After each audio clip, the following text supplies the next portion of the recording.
Friends, welcome back to my channel. नमस्कार दोस्तों, ND classes में आपका फिर से स्वागत है। फ्रेंड्स, आई होप कि आप लोगों ने मेरे चैनल को सब्सक्राइब कर रखा होगा। अगर नहीं किया है तो प्लीज़ सब्सक्राइब कर लें, बेल आइकन को जरूर प्रेस कर लीजिएगा ताकि जैसे ही कोई वीडियो अपलोड की जाए आपके पास उसकी नोटिफिकेशन आ जाए। चलिए शुरुआत करते हैं 24 जनवरी 2022 24 जनवरी 2022 की वीडियो को। National Institute of Biotic Stress Tolerance कहाँ स्थित है? National Institute of Biotic Stress Tolerance जो है वो रायपुर में स्थित है। इसकी जो स्थापना की गई थी 2012 में की गई थी। ICAR के तहत एक डीम्ड विश्वविद्यालय है ये रायपुर में, और ये 2012 में अस्तित्व में आया था। National Institute of Biotic Stress Tolerance जो कि रायपुर में स्थित है। ऑर्डिनेंस फैक्ट्री बोर्ड को कितने सार्वजनिक क्षेत्र के उपक्रमों यानी कि पब्लिक सेक्टर अंडरटेकिंग PSUs में कन्वर्टेड किया गया है? तो जो ऑर्डिनेंस फैक्ट्री बोर्ड था उसको 7 अलग अलग PSUs में डिवाइड कर दिया गया है। तो वो कितनी, तो 7 अलग अलग में डिवाइड कर दिया गया है। और ये जो एग्जिस्टेंस में आया था 1 अक्टूबर 2021 में ये एग्जिस्टेंस में आया। ये जो डिवीज़न है, डिवीज़न एग्जिस्टेंस में आया था 1 अक्टूबर 2021 को। मतलब जो ऑर्डिनेंस फैक्ट्री बोर्ड है उसको 1 अक्टूबर 2021 को 7 अलग अलग PSUs में डिवाइड कर दिया गया था। तो आप लोगों के लिए क्वेश्चन है, आपको कमेंट बॉक्स में लिख के बताना है कि ऑर्डिनेंस फैक्ट्री बोर्ड कब एग्जिस्टेंस में आया था, मतलब कब बना था ऑर्डिनेंस फैक्ट्री बोर्ड। आपको कमेंट बॉक्स में लिख के बताना है। डिवाइड तो हुआ 1 अक्टूबर 2021 को 7 अलग अलग PSUs में। डिपार्टमेंट ऑफ लैंड रिसोर्सेज भूमि संसाधन विभाग किस केंद्रीय मंत्रालय के अंतर्गत कार्य करता है? तो डिपार्टमेंट ऑफ लैंड रिसोर्सेज यानी कि भूमि संसाधन विभाग जो है वो ग्रामीण विकास मंत्रालय के अंतर्गत काम करता है। डिपार्टमेंट ऑफ लैंड रिसोर्सेज यानी कि भूमि संसाधन विभाग। डिपार्टमेंट जो है वो प्रॉपर्टी इंडेक्स, प्रॉपर्टी का जो सूचकांक है उसकी रजिस्ट्री, मतलब उसको सूचकांक बनाने के का मेन मोटिव रहता है डिपार्टमेंट ऑफ लैंड रिसोर्सेज का। वैश्विक साइबर सुरक्षा सूचकांक ग्लोबल साइबर सिक्योरिटी इंडेक्स 2020 में भारत का कौन सा स्थान है? तो वैश्विक साइबर सुरक्षा सूचकांक यानी कि ग्लोबल साइबर सिक्योरिटी इंडेक्स 2020 में भारत का 10वां स्थान है।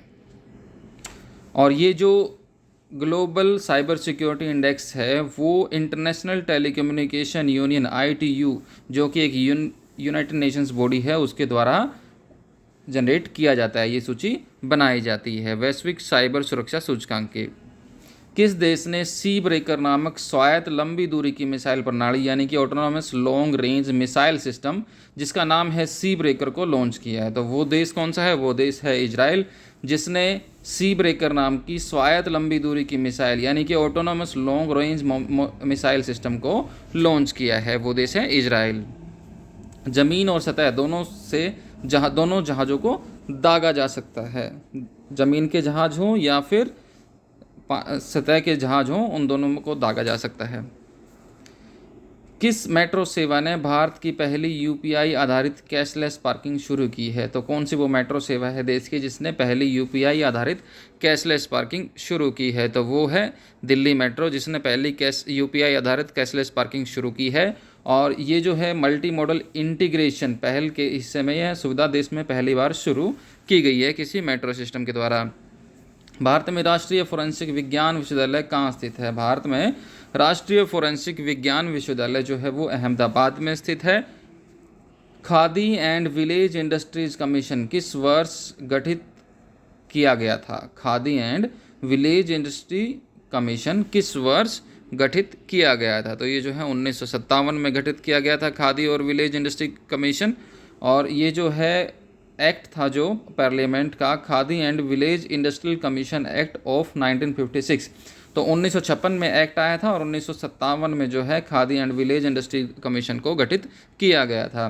किस देश ने central south Asia connectivity conference 2021 यानी कि मध्य दक्षिण एशिया कनेक्टिविटी सम्मेलन 2021 की मेजबानी की? वो कौन सा देश है जिसने central south Asia connectivity conference 2021 की मेजबानी की? तो वो देश है उज्बेकिस्तान, जिसने मध्य दक्षिण एशिया कनेक्टिविटी सम्मेलन 2021 की मेजबानी की। इसको जो है ताशकंद कनेक्टिविटी कॉन्फ्रेंस के नाम से भी जाना जा सकता है। तो दोनों तरीके से क्वेश्चन आ सकते हैं, ताशकंद कनेक्टिंग कॉन्फ्रेंस या फिर central south Asia connectivity conference 2021 की जो मेज़बानी है वो उज्बेकिस्तान ने की है।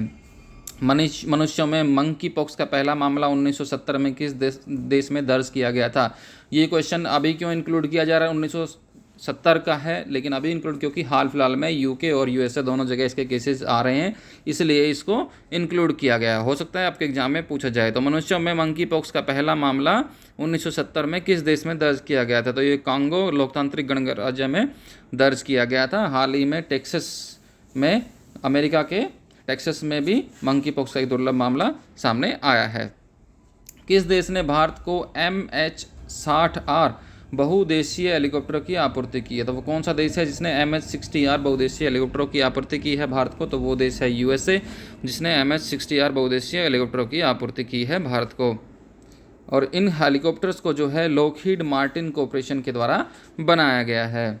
जयनगर कुर्थ रेलवे लिंक भारत को किस देश से जोड़ता है। तो जयनगर कुर्थ रेलवे लिंक भारत को किस देश से जोड़ता है। तो वो देश है नेपाल, जिसको जयनगर कुर्थ रेलवे लिंक भारत से जोड़ता है। कौन सा केंद्रीय मंत्रालय प्रसाद योजना लागू करता है। कौन सा केंद्रीय मंत्रालय प्रसाद योजना लागू करता है। तो वो मंत्रालय है पर्यटन मंत्रालय, जो प्रसाद योजना लागू करता है। आप लोगों को कमेंट बॉक्स में लिख के बताना है प्रसाद योजना की फुल फॉर्म क्या है एक्चुअल में। प्रसाद योजना पर्यटन मंत्रालय के द्वारा ये 2014-15 में शुरू की गई थी ये योजना। भारत ने किस देश से 21 MiG-29 लड़ाकू विमानों की डिलीवरी के लिए एक वाणिज्य प्रस्ताव प्राप्त किया है। तो वो कौन सा देश है जिससे भारत को जो है 21 नए MiG-29 लड़ाकू विमान मिलेंगे। तो वो देश है रूस। मिग जो सीरीज है वो रूस की है, चाहे वो कोई सा भी मिग हो। अगर आपके क्वेश्चन में मिग से रिलेटेड क्वेश्चन आता है कौन से देश से लिया गया है, तो वो रूस से ही लिया गया है।